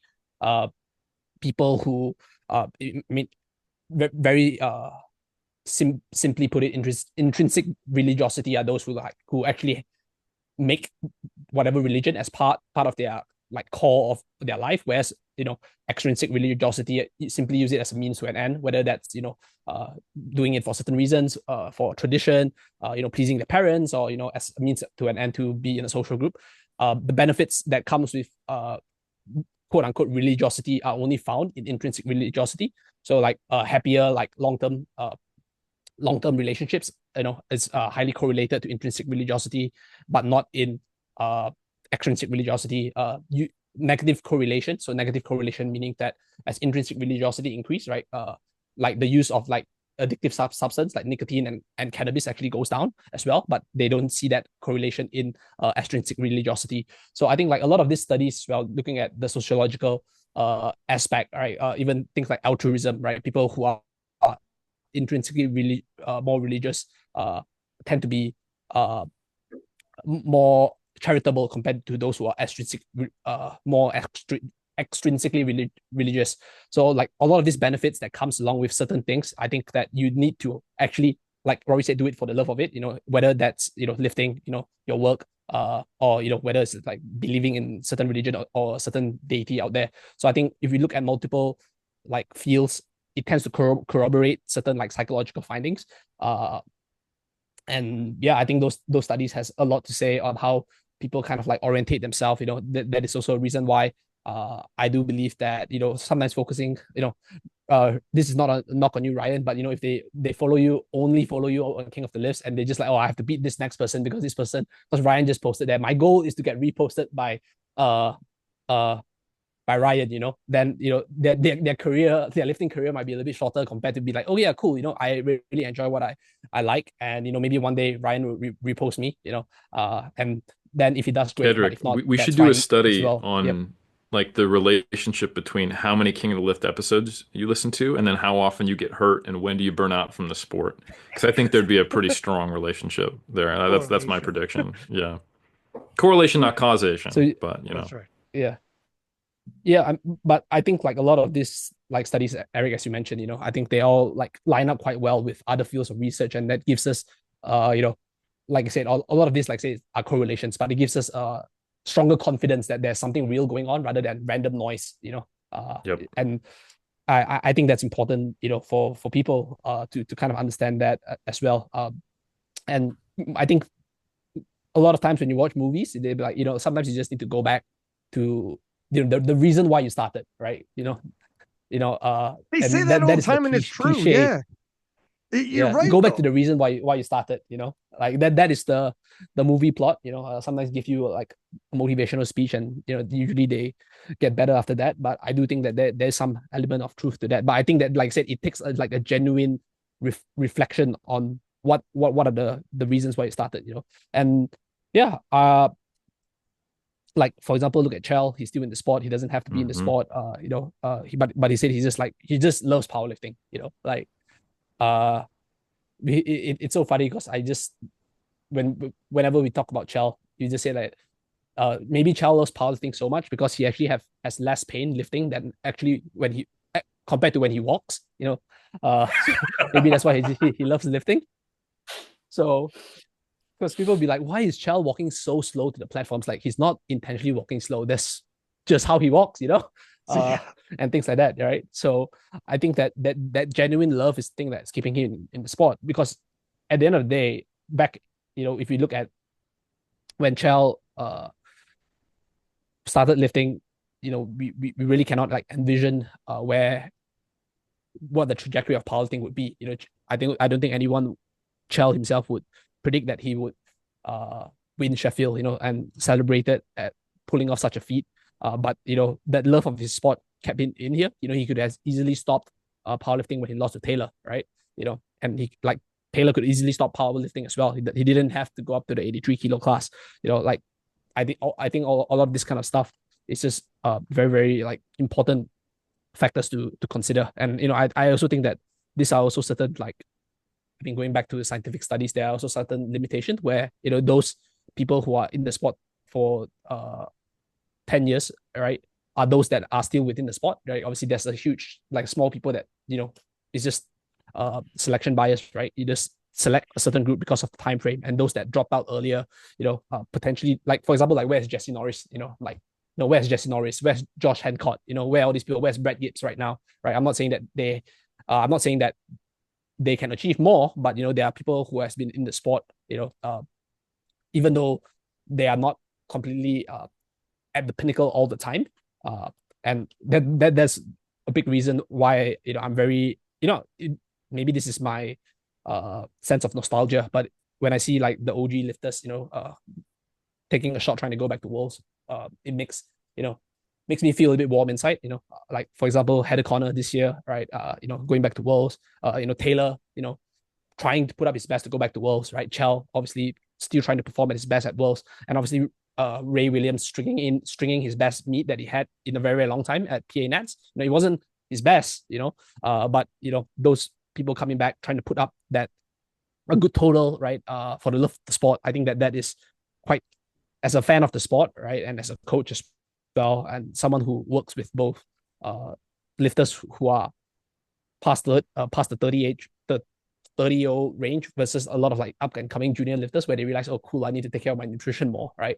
You can kind of like share those stories, right, with them, because you have the perspective of like you speak to your slightly older lifters, and then you can communicate that message. Like I mentioned to you, Ryan, on about Kyoto. Kyoto said that if I don't win worlds, I'll quit or something like that. But dude is like 25, and he's like not in the weight class he's supposed to be in.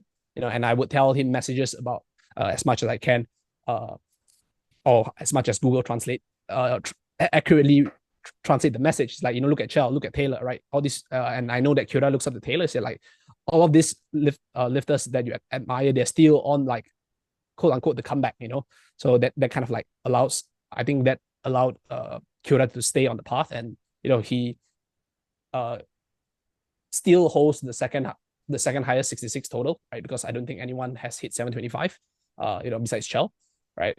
And he's going to the World Games, right? But if he have, and then after the World Games, he has decided to move up to the 74. So that just opens another aspect of the powerlifting career, right? And I just needed to kind of like remind him, like, do you like, if you are focusing, and it's a very like Asian Japanese thing, you always focus on the goal itself, right? If you don't, back in the day, if you don't fulfill the goal, you just kill yourself, right? And back in the samurai era. But so it's like, yeah, cool. Remember, you tell me you love powerlifting, right? So you have to go back to that love you have for powerlifting, and all these people that you admire, Taylor, Chell, and whoever, they love powerlifting as well, and they have their own setbacks, and it is their love for powerlifting that kind of like brought them to where they are, and then obviously now they're having like a second win. So yeah, I think that a lot of the studies that we observe aligns very well with what a lot of the studies that has been done aligns very well with my personal observation, and I'm sure that is the same with you, Eric, as well. I mean, if you've been coaching for close to a decade, you see people come and go, right? And those who stay are those who like, yeah, cool, I really love the sport, and it's crazy because those are the people as well, right, that started the sport when powerlifting is like, why are you doing powerlifting? You might be quite dumb. You're just having a really expensive hobby, right? And but now a lot of people are coming to powerlifting because I want to go to Sheffield. I want to be like this, So I think that the motivation for those people who love the sport is very different from those who are entering the sport. And obviously, like I said, I'm not here to cast judgment on what your motivation is, but I think that the current studies show that there's a better way to be motivated compared to some other way if you want to be good in the sport itself. Yeah, and people aren't static. I think that's also something to acknowledge. I literally remember saying to my wife in the car during or after my first competitive natural bodybuilding season, I said to her, and this is someone who loved lifting and got into lifting before I got into competing, I'm not sure I'd keep lifting if I didn't think I could win WNBF Worlds or win a Natural Olympia title. And as soon as it came out of my mouth, I looked at my wife and she looked at me and I was like, that's not good. So these things can happen almost unintentionally. They can happen with your awareness that they're probably not the way you actually should be thinking about it. And you absolutely can change. And you can go through phases. People sometimes retire and then they refine their love and come back to the sport. And it's actually my colleague and fellow coach and business owner of 3DMJ, Jeff Alberts, who kind of inspired this in me. 3D Muscle Journey, the whole reason that the journey is there. He retired in '06 because he'd had this run of trying to get a pro card.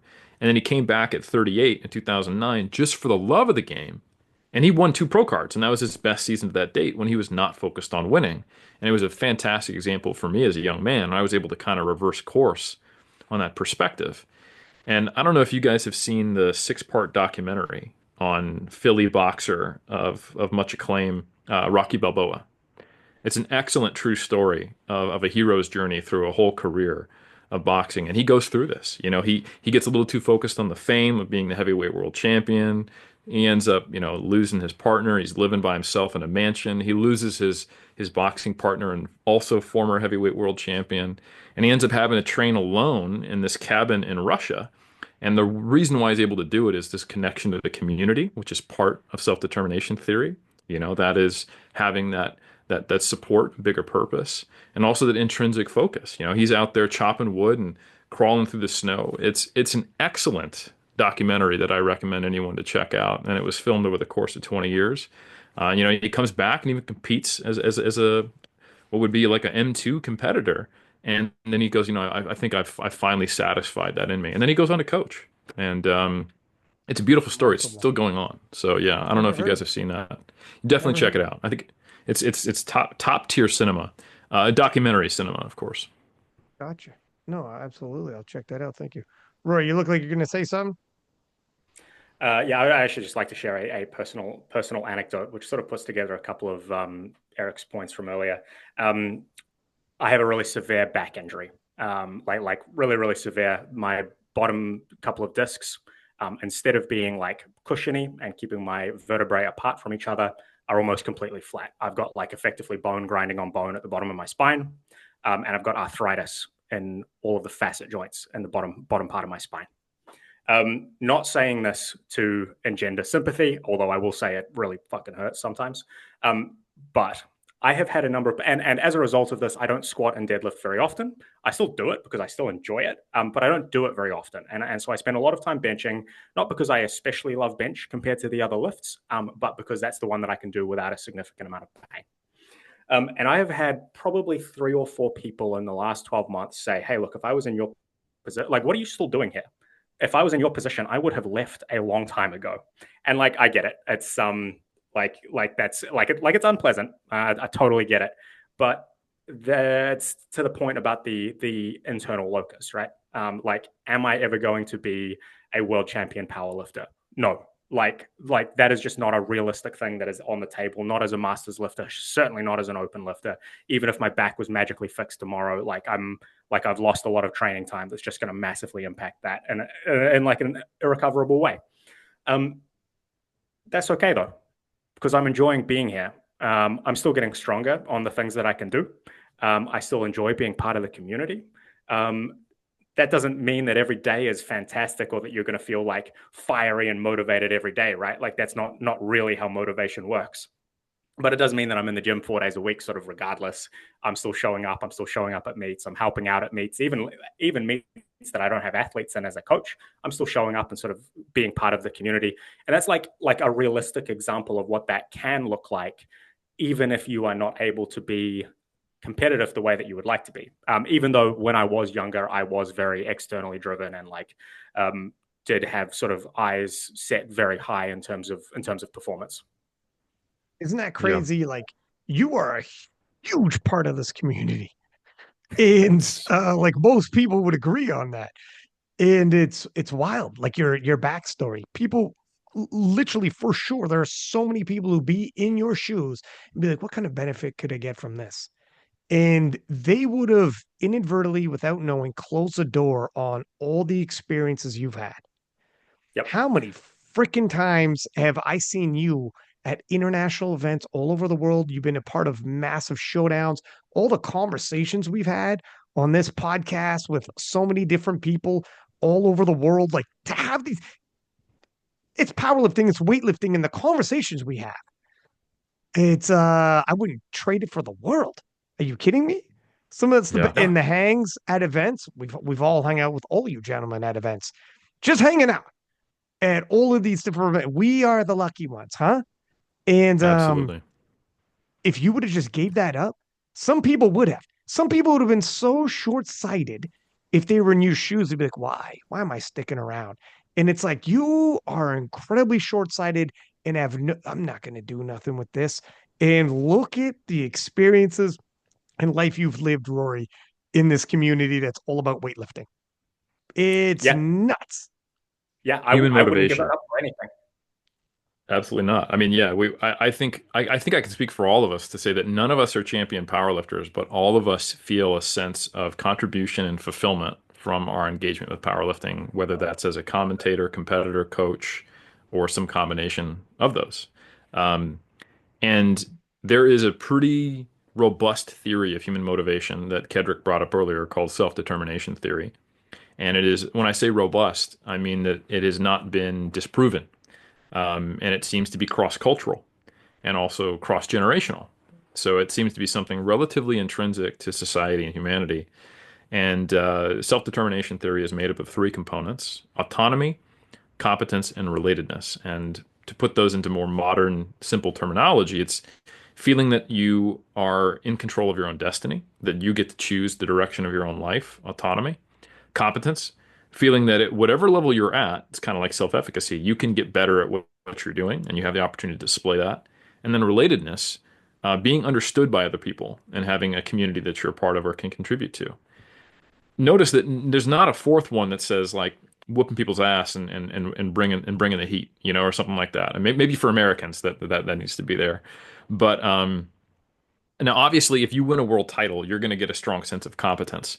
But competence can be scaled to where you're at, and I think it should be, because sometimes our opportunity to feel competent is robbed by the comparisons we make on social media.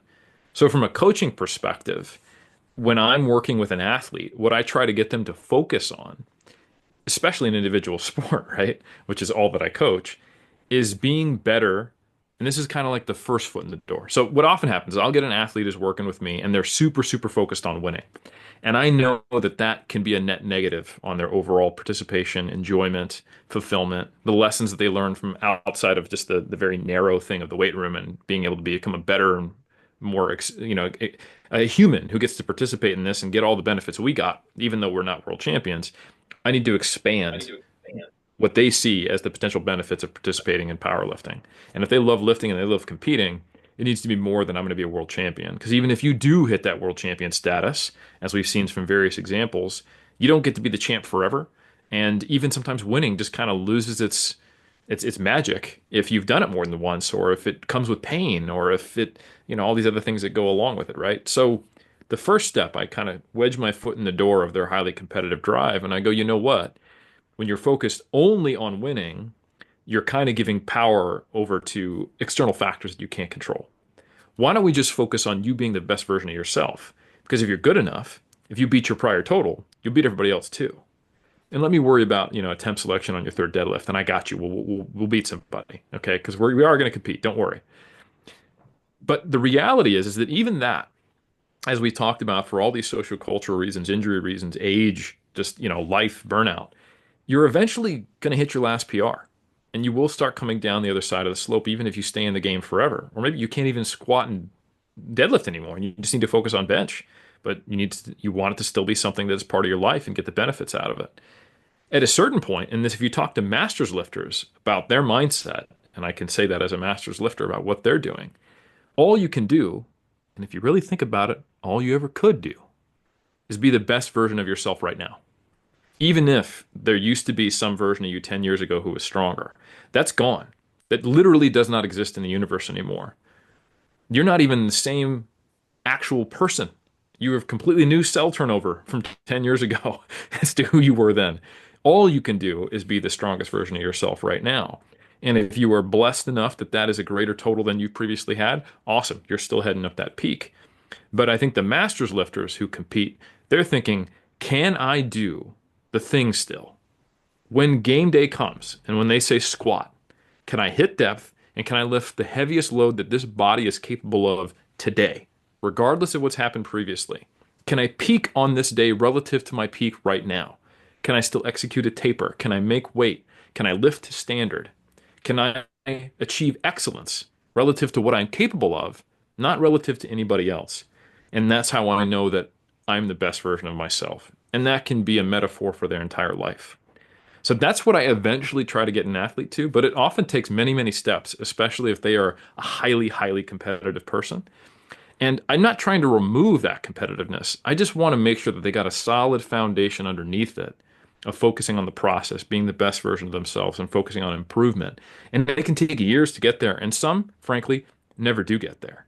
But I think that is the goal. And the most important job of a coach, regardless of the X's and O's of programming, macronutrient manipulation, making weight, attempt selection, all that stuff matters. But if you can look back and you got a whole lot of people into the sport of powerlifting and into lifting, and that was a net benefit to their lives, and then now they have a community they're a part of, and they're going to be lifting weights for their whole life to the degree that they can, what better reward? Well said. Talking about motivation, I won't dwell too much on this, but I think a huge burnout is the people who are like me against the world. I'm going to prove everybody wrong type. God, is that exhausting? God, is The that haters. exhausting? And yeah, the haters trying to silence the haters. Every now and then it's fun, but a whole career of it, you have to like you change with the seasons. Like you when you said to your wife, and then you're like, whatever, you grew out of that mentality. You might go through a season of this. I gotta silence the haters, but you're not going through a 10-year career like that. You you'd be exhausting to be around. I got news for you. And I I was. they still sometimes still are. Now And I'm just tiring. Now I'm just tiring to I be around. just Yeah. yeah.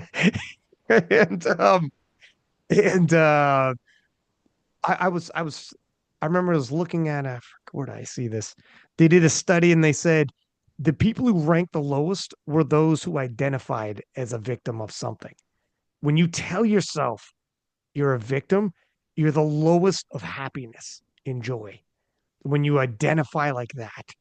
And often the mentality of me against the world, everyone against me, you often will identify yourself as being like victimized and I'm gonna get my get back and I'm going to like whatever. It's negative.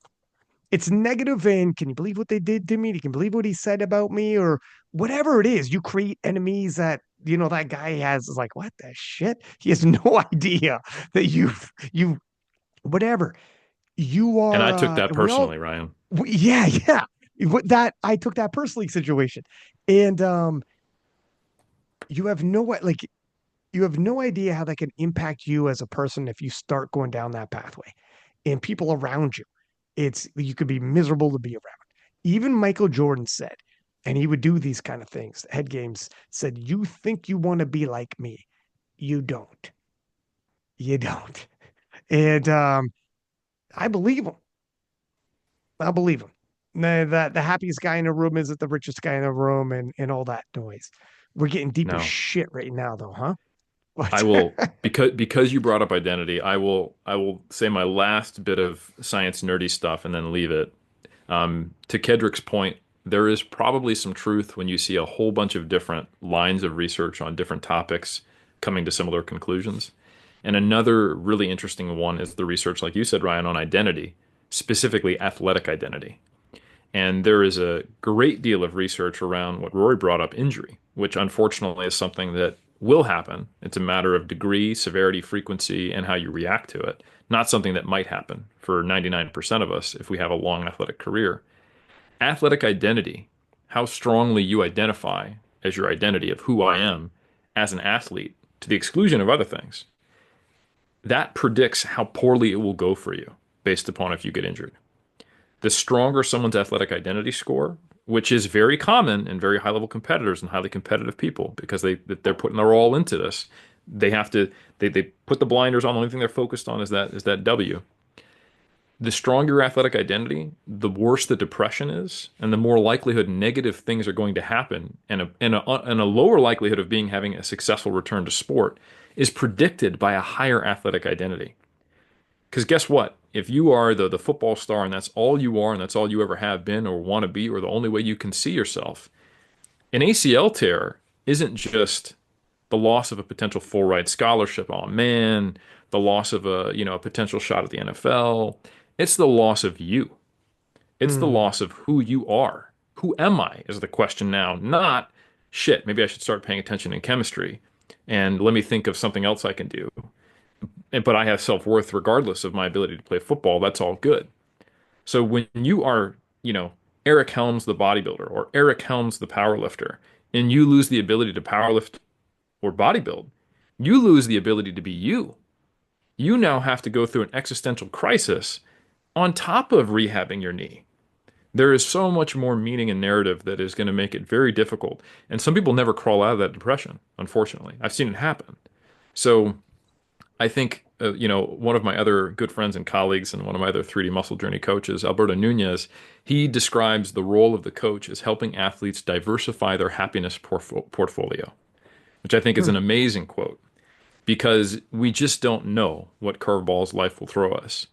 And if you conceptualize yourself so strongly as a power lifter or a bodybuilder or whatever it is you do, you don't get to choose how well that's going to go. There's always external factors. So you need to have a much more robust and diversified intrinsic self-worth and possibilities in your mind of what you could become or where you can go.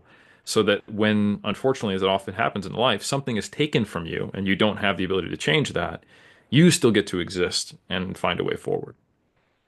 So a really good recent practical example of that is Bryce Krawcheck posted an Instagram reel recently about exactly how he is doing that. And I don't know if it was specifically with the purpose of like diversifying his portfolio of his identity, but he has this reel about how he has this thing that's completely separate from powerlifting. It would be very easy as a coach, a gym owner, like a social media influencer, all in the powerlifting space, for that to be his entire identity. And he's sort of like deliberately cultivating this hobby that's completely separate, where he goes to a separate location with a different group of people and just does something entirely different. And that probably means that he has better outcomes in all of those things as a result. Yeah, I'm a bad example of this because everything I do is related to lifting. But I will say that even if I couldn't train personally tomorrow, I would still be able to do research, coach, podcast, commentate, write, and contribute to the community and have a sense of autonomy, competence, and relatedness. But for the sickos like me who are borderline like neurodivergent special interest in lifting, who can't even get themselves to think differently about anything in life if it's not related to resistance training, there still is a pathway forward. You just have to be more than just the single athlete.